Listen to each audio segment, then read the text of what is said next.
வணக்கம் ஃப்ரெண்ட்ஸ். அட்சய திதி அன்னைக்கு நம்ம என்னென்ன பொருள் வீட்டுக்கு வாங்கி வைக்கலாம் அப்படிங்கிறத சொல்கிறேன். அதுக்கு முன்னாடி சேனலை சப்ஸ்கிரைப் பண்ணலைன்னா கொஞ்சம் சப்ஸ்கிரைப் பண்ணிக்கோங்க ஃப்ரெண்ட்ஸ். அட்சய திருதினா தங்கம் தான் வாங்கி வைக்கணும் அப்படிங்கிற அவசியம் இல்லை. தங்கம் விலை நாளுக்கு நாள் ரொம்ப புதிய உச்சத்தை எட்டி வருது. அதனால் தங்கத்துக்கு பொதுவாக மற்ற வேறு பொருட்கள் வாங்கி வச்சாலும் நம்ம வீட்டில் அதிர்ஷ்டம் கண்டிப்பாக வரும். வளத்தோட அடையாளமாக பருப்பு வகைகளை வாங்கி வைக்கலாம். பசுமை மற்றும் ஆரோக்கியத்தின் அடையாளமாக கீரை மற்றும் காய்கறிகள் வாங்கி வைக்கலாம். செல்வத்தின் சின்னமான தானியங்கள், அரிசி, பார்லி இந்த மாதிரி பொருளையும் வாங்கி வைக்கலாம்.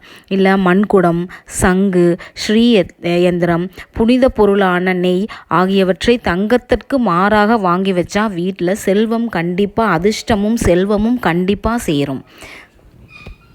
ஃப்ரெண்ட்ஸ், இந்த வருஷம் நான் சொன்ன பொருள் ஏதாவது ஒரு பொருளைனாச்சும் வாங்கி வச்சு அட்சய திருதியை சிறப்பாக கொண்டாடுங்க. வாழ்த்துக்கள் ஃப்ரெண்ட்ஸ். சப்ஸ்கிரைப் பண்ணலைன்னா கொஞ்சம் சப்ஸ்கிரைப் பண்ணுங்கள் ஃப்ரெண்ட்ஸ்.